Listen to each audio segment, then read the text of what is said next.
This year I have been taking part in the Read Christie challenge, the official Agatha Christie website.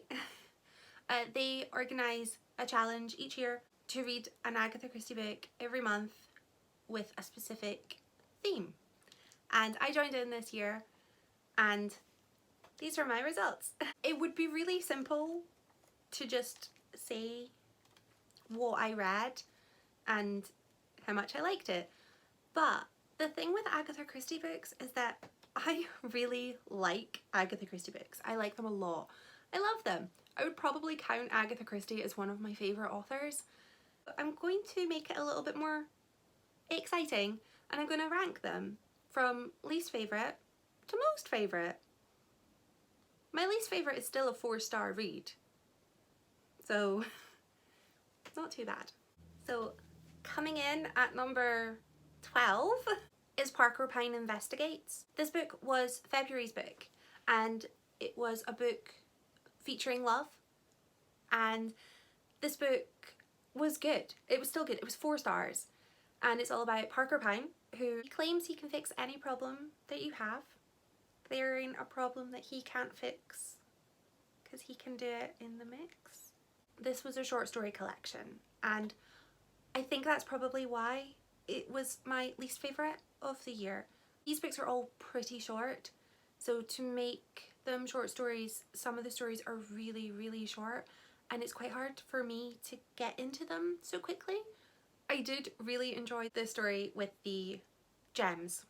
I thought that was probably my favourite from this. But yeah, it's a good selection of short stories. It was just that other books this year were a lot stronger, I felt. At number 11, the theme for this book, it was August. It was a book set at the seaside. This was the second collection of Agatha Christie short stories that I read this year, and it's Midsummer Mysteries.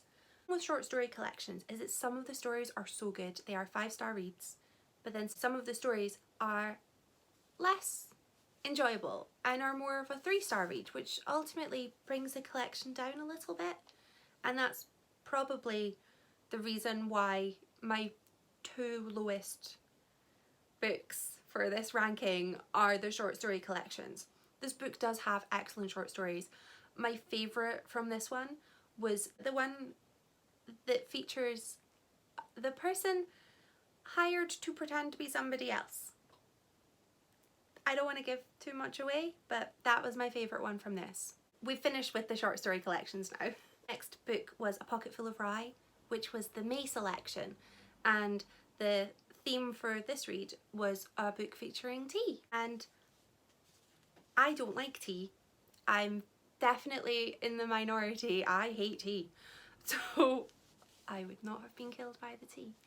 As you can probably guess from the title, the plot of this book is a play on the nursery rhyme. So there are multiple deaths, all in the theme of the Blackbird song. It's not called the Blackbird song, I'm sure, I just can't remember the title of it. But it features Marple, and it was a really good book. It was a 4-star read for me, but it was still really enjoyable. There was a lot of intrigue and I did not see, this is so typical, I might as well just say it now, I never see the ending coming in an Agatha Christie. I never guess who the killer is, and I didn't guess the killer in any of these books, so I'll just say it now and let that be known. I really enjoyed this book. I think the twist was just, it was so good, and I don't think the hints were there. I've read this book before. I've read quite a few of these before and I didn't see it coming and I loved it, but it was 10th place for me. The July pick was a story featuring a vicar. There were actually a few different books I could have chosen from because there are a few vicars in Agatha Christie books. The Murder at the Vicarage. This was a 4-star read for me. I loved it. The book was told mainly from the point of view of the vicar, which I thought was quite unusual. This book had maps, or not maps, but layouts in it, and I really enjoyed that because I had read this book before as an audio, so I hadn't had those maps there before. So the book was told from the point of view of the vicar, who I just didn't really like him. I didn't have to like him, I suppose. I've read many books where I don't like a character, but I didn't really like the vicar in this book, which I think is why I've put it slightly lower on my list, but it is still a good book. March book was a book featuring a society figure, and this is where we move into 5-star territory. So it's all 5 stars from here. This is a classic unpleasant character meets a grisly end sort of book. But in this book, every suspect in this book had a rock hard alibi.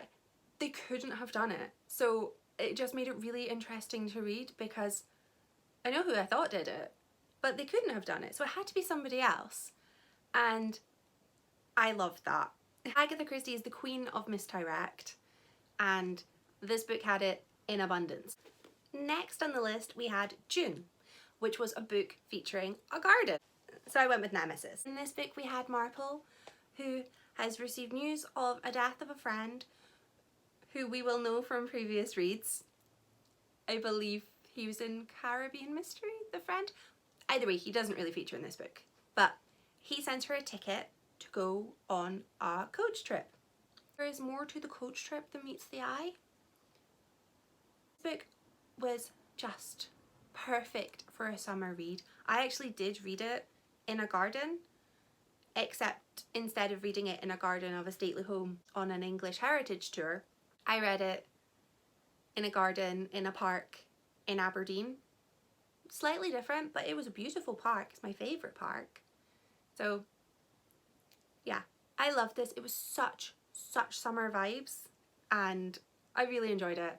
I love a Marple, and this did it for me. This was my perfect summer read. At number 6 was the first book I read for this year's challenge, which was a book set in a grand house. So I read The Hollow, and oh, I really like this book. I've read this book before. I've read this book so many times before, and it's just full of misdirects and so good. I love a book set in a stately home or a grand home, and the family in this book were just wacky and so strange, and you could tell that somebody was covering for somebody, but you just didn't know who was covering for who or why, and I really enjoyed this book. So this book had Poirot in it. He wasn't in the book for as much as I would have loved, but he was in it enough to make an impact, and I really enjoyed this. I really enjoyed Poirot doing his investigation with a family that he knows and has a history with. I thought that was really interesting. So coming in at number 5, so we're in the top 5 now, was a book set before World War II, and I went with Murder is Easy. This was my April pick, and this book was a wild ride. It features so many characters, and often you can, or I at least, can get a little bit lost when there are multiple characters involved, but every character was so different that it was easy to keep up. This book revealed so many secrets about the characters, and I just thought it was like an onion of a book. There were so many layers involved. Coming in at number 4 was the October pick, which was a book set on a mode of transport. And I did think long and hard about this one, and I almost picked Death on the Nile or Murder on the Orient Express, which are 2 of my favourite Agatha Christie books, but I wanted to read a book that I hadn't read before, Death in the Clouds. This book takes place on a plane. Poirot is on a flight from Paris to London, and murder happens. Poirot on a plane is the funniest thing ever. He is not a good flyer at all, and it was so funny. Every time he was on a plane, I was just laughing at him. I love Poirot. Not on a plane, just bundles himself up, and I imagine he's trying to go to sleep, but he just bundles himself up in layers, and it was so funny. He's there for the murder, but he doesn't see anything because he's too busy trying to just have the flight be over. This book takes place both in England and in France, which I thought was an interesting twist, because we get to have Poirot working with both Inspector Japp, but also he's working with the French authorities. And I really liked having the multiple authorities working together on a case. I loved the little trips through Paris. I am a sucker for anything set in Paris, so I loved this book. There were so many characters in this book, but they were so vastly different that it was really easy to keep track of who was who. This book also had a lovely diagram of who was sitting where on the flight, and that was really handy. I kept flicking back to that to just sort of see, oh, could it have been you? It was very good. I loved it. We're in top 3 land. It's very exciting for me, and probably me alone. The next book was the September pick, which was a book set in a school. A Cat Among the Pigeons. This book featured missing jewels, a very prestigious school for girls, people pretending to be people that they weren't. There was death after death after death. It was so quick and it was just so enjoyable. I enjoyed, again, misdirects, Agatha Christie, Queen of the Misdirect. There was so much happening at the same time, and it was hard to work out what was related to which element that I was looking into. I loved this book. I will definitely read this again. I have read this before, but it was absolutely ages ago, so it was really good to get back into it. And of course I'd forgotten what happened.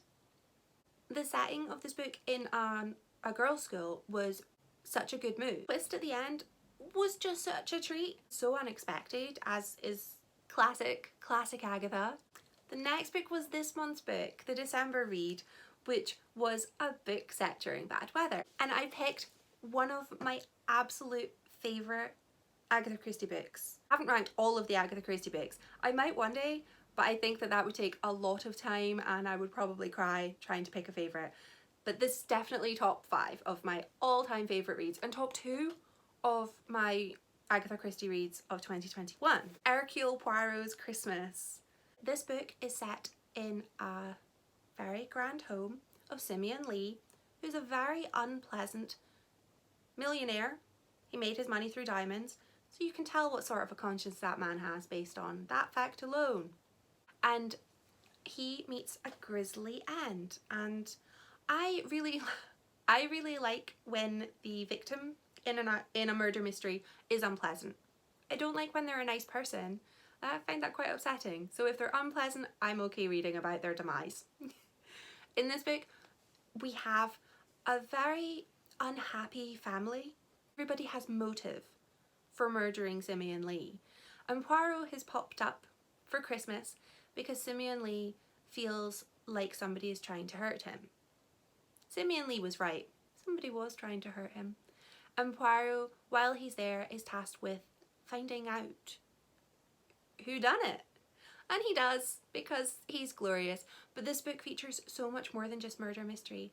We've got a really unhappy family, and we get to dive in a little bit more to the relationships between the family members. And I found that an extra little layer of juiciness in this book, and I think that's why I love this book so much. And I read this book every single December without fail. It is one of my must-reads every winter. I love this book. Now that you know that one of my all-time favourite Agatha Christie books came in at number 2, I don't think it'll surprise anyone to know that at number 1 was another of my favourite Agatha Christie books. So it was the November pick. November pick was my number 1 read of 2021 Agatha Christie. And this was a book set after World War II. I have read Crooked House I don't know how many times. This is not my original copy of Crooked House because my original copy fell apart and I had to get a new one. So I think that will tell you just how much it's been read because I'm very gentle with my books. This book takes place, again, in a grand manor home, but the house is a little bit unusual, hence it's referred to as Crooked House.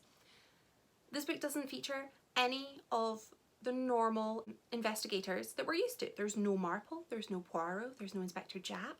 This is a standalone Agatha Christie book, and when my friends ask me For recommendations of where to get started with Agatha Christie, I always suggest Crooked House, because you don't have to have any prior knowledge of the Agatha Christie verse to be able to enjoy this book. You don't need to know anything going into this book. You can just pick it up as a standalone and enjoy it. In this book we have the grandfather, a very wealthy grandfather, dies, and it looks like he's just died of old age and medical complications that he had, but it turns out that it's murder. And as is classic with a wealthy family in Agatha Christie, everybody looks suspicious. So Charles is actually in love with the granddaughter in this book. So his father is in the police and Charles shows up to try and get a little bit more information. So he comes to help with the investigation. Family in this book are just so bizarre. They're so strange, and everybody is strange for different reasons, but ultimately it kind of makes sense. The aunt in this book I adored. She is just a wild card and I loved her. This book, again, filled with so many misdirects and so many people who were sleuthing. So one of the granddaughters looking into the case and Charles is looking into the case, and everybody's trying to do their own little investigations and ultimately coming up with all of this information that may or may not be useful. This was my favourite Agatha Christie read of 2021, and it's one of my favourite Agatha Christie reads ever. It was really exciting to be able to read an Agatha Christie book every month and then have other people who were also reading books of the same theme. Not always the same book, but it was really good to be able to talk about these books. I love Agatha Christie, and I'm going to continue doing this challenge as long as the Agatha Christie website make it so. If they stop, I will just read Agatha Christie, picked at random, I'm sure. So I'm very excited to see what the themes are for next year. I think I will have to rank all of my Agatha Christie reads in order, but that just feels like that's gonna be a huge event, especially when I'm giving so many of them 4 and 5 stars.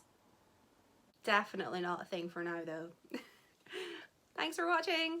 Bye.